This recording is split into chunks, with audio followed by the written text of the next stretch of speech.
আসসালামু আলাইকুম। কেমন আছেন সবাই? আশা করি সবাই ভালো আছেন। আলহামদুলিল্লাহ আমিও ভালো আছি। ভিডিওটা শুরু করলাম বাবার বাড়ি রান্নাঘর থেকে। কালকে তো হঠাৎ করে বাবার বাড়ি চলে আসছি, আসার কোনো প্ল্যানই ছিল না। আইসা আর যাইনি, থাইকে গেছি, যাইতে দেয় নেই। তো সকালে রান্নাঘর থেকে ভিডিওটা করতেছি। ভাত চড়াই দিছি, ভাত হয়ে গেছে, মানে হয় নাই, হবে, বেশি সময় লাগবে না। আর এদিকে রান্নার জন্য গোছগাছ করে আমি নিতেছি। এদিকে যে পাট শাক ভাজি করব, পাট শাক ধুয়ে পানি ঝরা দানিছি। তারপর হচ্ছে যে পুঁই শাক ভাজি করব, পটল ভাজবো, তারপর হচ্ছে ডিম ভুনবো, পটল ডিম ভুনবো। আর এই যে রুই মাছের মাথা দিয়ে মুগ ডাল দিয়ে রান্না করব। আর মলঙ্গি মাছের মাথা হচ্ছে ভর্তা করব। আর এদিকে হচ্ছে হাঁসের মাংস ভিজানো হয়েছে, হাঁসের মাংস রান্না করব। এই হচ্ছে আজকে রান্না বান্নার আয়োজন। তা ভাত তো হয়ে গেছে প্রায়, আমি এদিকে সব কিছু গোছগাছ করে নেই, একটা একটা করে রান্না করি। তা আমার সাথেই থাকেন, স্কিপ না করে ফুল ভিডিও দেখেন।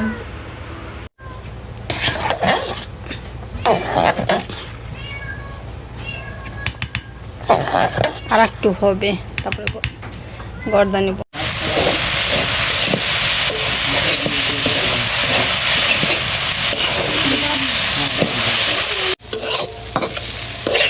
পাট শাক ভাজি করে নামার হয়ে গেছে, এখন নামিয়ে নেব।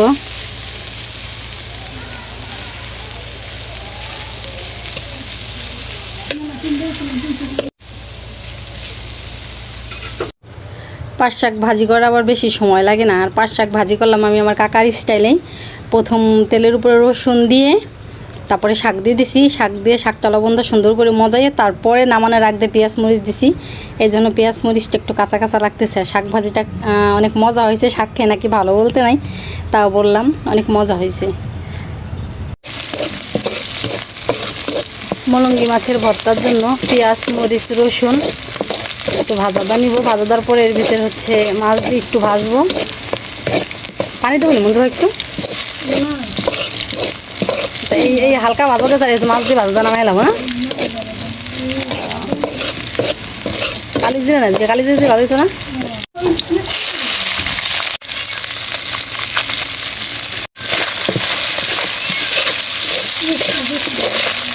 হ্যাঁ পিসটা পিসটা থাক, ভর্তা পাঠাবো না, সমস্যা বেশি যাবে হবে না।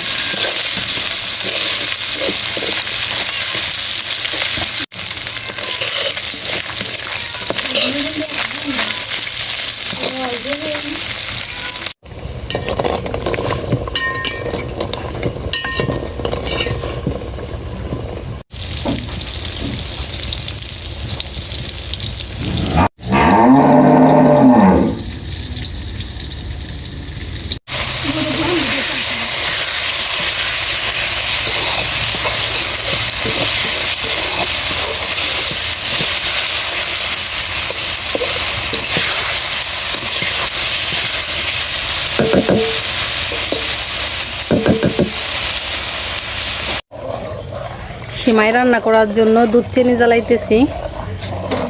ভালো করে জ্বালানোর পরে তারপরে দিয়ে দেবো হচ্ছে এর ভিতরে সিমাই। এইমাত্র দিলাম তো, এখনও বলক আসে নাই, আর অনেকক্ষণ জ্বালাবো।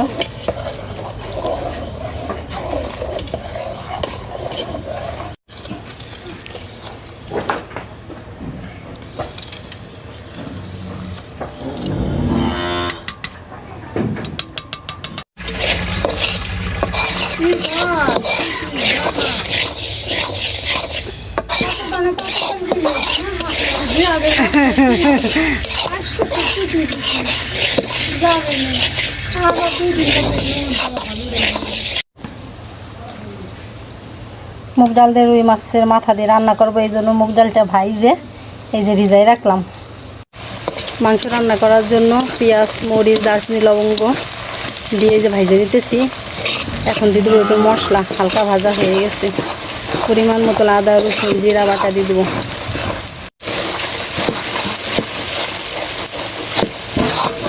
হয়ে গেছে, আমি গোল দিয়ে দেবো ভিতরে।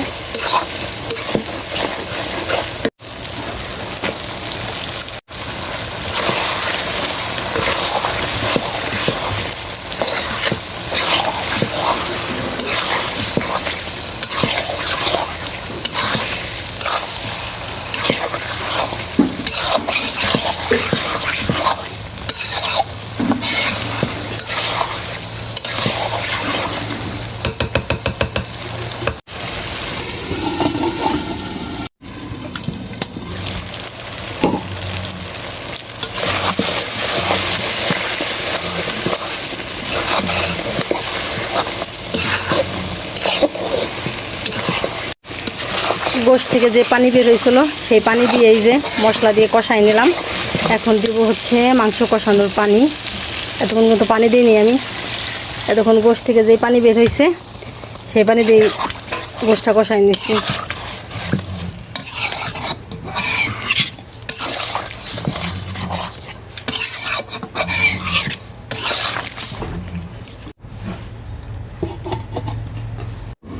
এদিকে আবার আলা চাল ভিজিয়ে এই যে ঝরাদা নিচ্ছে, ঢেকিতে কোটা হবে, চিতই পিঠা বানানো হবে। মা আবার সুন্দর করে এই যে ঢেকি মুইসা রাইখে গেছে। মা কই যেন গেছে, আসলে আবার চাল কুটবো ঢেকিতে।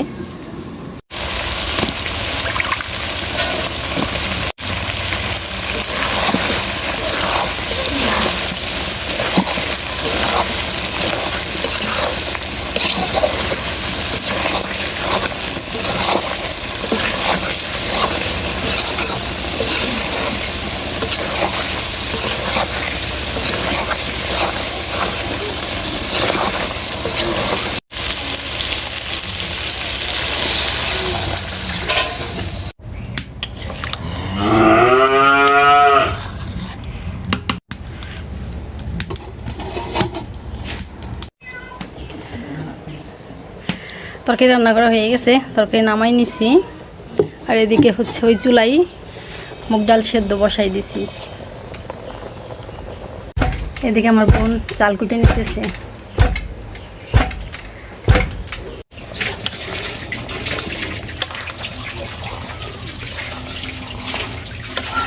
ডালকে লবণ হয়েছে না?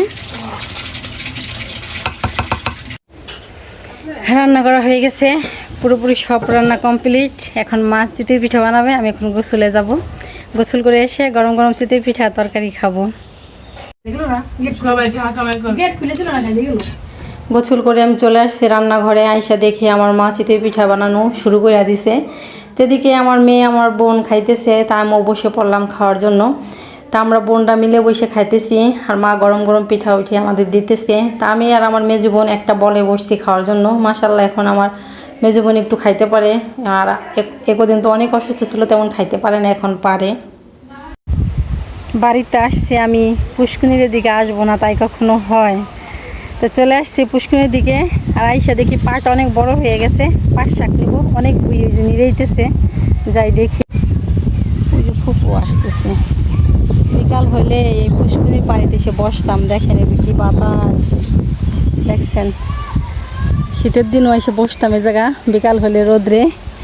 আর এই যে দেখেন দেখেন গরমের দিনও কি বাতাস। আর এই যে পাট তো অনেক বড় হয়ে গেছে, অনেক ছোট ছোট দেখে গেছিলাম, পাট অনেক বড় হয়ে গেছে।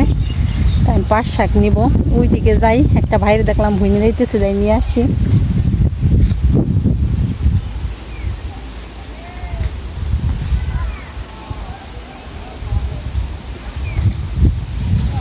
ওই যে একটা বাবু পুষ্করের দিকে দাঁড়াই আসছে।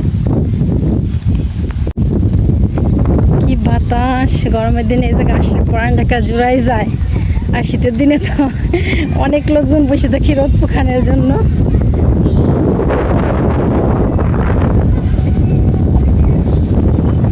মাঠ ভর্তি দেখেন ধান।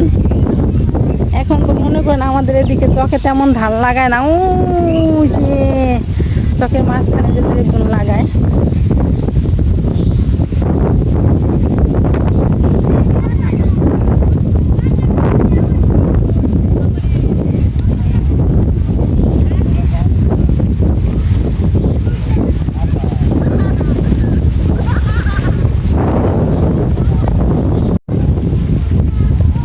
কত বাচ্চারা যে খেলাইতেছে, সবাই ধানের পালা দিতেছে। মেঘ দেখি মনে হয় যে ধানের পালা তো না, ভুল বললাম, খেরে পালা দিতেছে। মেঘ দেখে মনে তাড়াতাড়ি করে পালা দিতেছে এই যে।